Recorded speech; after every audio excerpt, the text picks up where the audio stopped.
Ontem eu publiquei um vídeo falando sobre o pensamento fora da ordem, né? Aqueles que não se sentem parte da massa na maneira de ver a vida, de ver o mundo e por isso mesmo se sentem isolados até.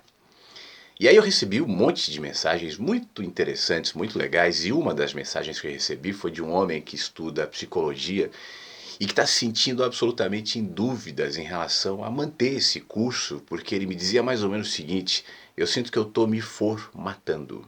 Ele está se formando, né? Então eu estou numa forma, eu estou me preparando para viver numa sociedade, para ser parte dessa sociedade que eu contesto, que eu não me sinto absolutamente interligado, e eu fico questionando se de repente eu não deveria chutar tudo isso e pegar uma mochila e sair por aí, enfim. E eu estava dizendo para ele que todos nós vivemos o tempo inteiro em sistemas. Nós somos um sistema, o nosso corpo é um sistema. A doença é quando esse sistema está falhando em algum aspecto. Para que a gente mantenha esse sistema do corpo regulado, a gente vai ter que seguir alguns caminhos. Por exemplo, eu não posso comer tudo que eu quero o tempo inteiro.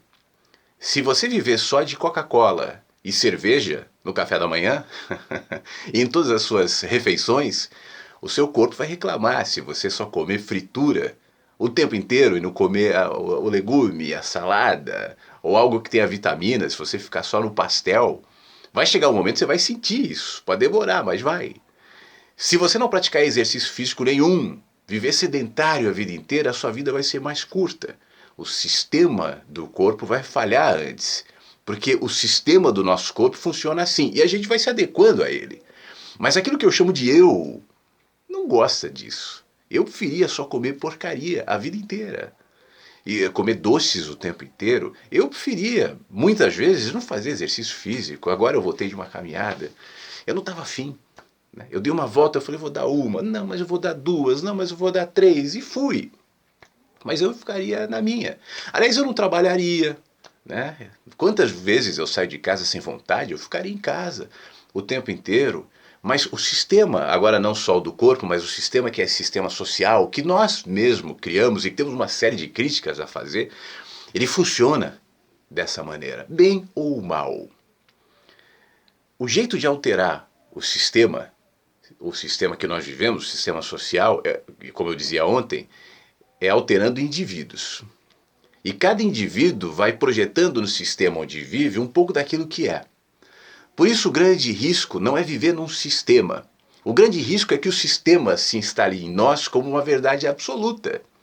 Porque quando isso acontece, a gente perde a dimensão do movimento. A gente perde a possibilidade de novas perspectivas, de alteração, de mudança, de crescimento. Isso é maturidade.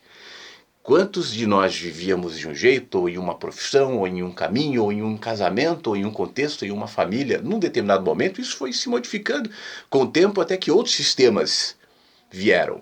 Mas ainda são sistemas. A gente pode abrir mão de viver na cidade louca, na cidade grande, na cidade movimentada, de viver no Brasil, de viver onde a gente vive, e optar por um outro sistema.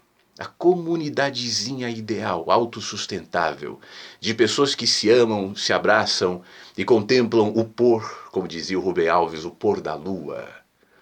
Mas esse sistema, visto de perto e experimentado cotidianamente, vai se colocar de maneira fragmentada, parcial e falha, como todos os sistemas.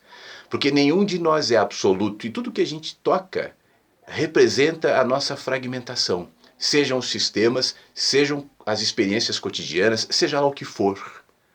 Nós somos assim. Por isso, antes de chutar tudo para o alto e seguir com uma mochila pelo mundo, isso pode ser uma escolha também, né? Haverá nessa escolha bônus e ônus, virtudes e defeitos, coisas maravilhosas e outras nem tanto, como todas as escolhas. O ideal, em primeiro lugar, é que a gente tenha clareza de que a perfeição, que muitas vezes a gente busca nos sistemas, jamais vai ser atingida, porque nós não sabemos nem o que é a perfeição. Eu comparo essa perfeição, esse ideal, que muitas vezes, fazendo um parênteses aqui, é material de trabalho, de ilusão, de sistemas políticos que pregam a utopia, né, da sociedade perfeita, da sociedade ideal, que é matéria de trabalho das religiões, mas a maioria delas prega isso numa outra vida, mas todos à espera de algo perfeito, mas que de fato nos coloca num caminho de frustração, porque essa perfeição, como eu dizia, ela se compara ao horizonte. Eu posso caminhar em direção ao horizonte e ele é lindo, eu vejo o sol se pôr no horizonte. Mas se a minha expectativa enquanto caminho for somente chegar no horizonte e eu me desconectar de todas as experiências pequenas e cotidianas do caminho, eu me frustrarei, porque o horizonte é uma abstração, ele não chega. Ele me impõe, me ajuda, me estimula a caminhada, mas ele não pode ser a linha final porque ele é só uma representação ilusória, né, daquilo que de fato eu vou encontrar no caminho. O que eu quero dizer com isso, para esse vídeo não ficar muito longo, é que nós sempre vamos ter as contradições, os desconfortos, os incômodos. Não há uma fórmula certa. Eu não posso falar aqui para você, olha, chute tudo pro alto e vai viver numa montanha. Mas eu também não posso dizer, não faça isso. Eu não posso dizer que o ideal é viver numa sociedade dentro dos sistemas, pagando impostos. Eu também não posso dizer que não seja. Os caminhos, e esse é o seu caminho, são escolhas nossas. Mas enquanto a gente se projeta em um caminho, escolhe um caminho, um determinado caminho, seja lá qual for, é bom que a gente se lembre que como o corpo é um sistema, sempre viveremos em um sistema. Uns melhores, outros piores, uns mais adequados àquilo que eu anseio, outros menos. E enquanto eu busco esse sistema, esse caminho mais parecido comigo, é necessário eu me conhecer e saber que tipo de sistema sou. E por isso o segredo de não deixar que o sistema para o lado de fora, seja ele qual for, te imponha para o lado de dentro o seu sistema pessoal, individual de ser e de viver e de se auto-perceber. O perigo não é viver nos sistemas. O perigo é quando o sistema vive em você e se impõe como uma realidade única, absoluta e inquestionável. Foi mais ou menos aquilo que a gente falou ontem. E aí você está preso nesse modelo, nesse olhar. Aí sim você está formatado. Para encerrar, eu tenho um filho que vai, agora esse ano, fazer 17 anos. E o meu filho, obviamente, né, vai acabar a escola esse ano, tá e faz escola. E eu sempre falo para ele, ele fala assim, eu acho a escola um saco. Eu digo para ele, cara, eu também acho que é um saco. Você tá lá, o professor ali falando aquela coisa impositiva, eu concordo, mas eu quero que você faça para que você tenha uma escolha. Quando você terminar a escola, você vai ter mais recurso para escolher o seu próprio caminho, porque você vive numa sociedade onde a escola é importante. Ainda que ela não seja absoluta, ainda que você possa aprender muito mais na vida, mas a escola vai te dar na sociedade o recurso para inclusive dizer eu não quero ficar nessa sociedade. Agora que ele vai de repente pensar em fazer vestibular, faculdade, eu não sei, eu digo para ele, eu não tenho nenhuma necessidade que você faça faculdade. Eu só quero que você tenha um caminho. Eu só quero que você tenha um norte. Eu só quero que você descubra algo que você ama e siga nessa direção. Se a faculdade for um recurso importante para você chegar nesse ponto, vai, cara. Mas se não for, vai também. E eu vou te ajudar. E eu vou estar contigo.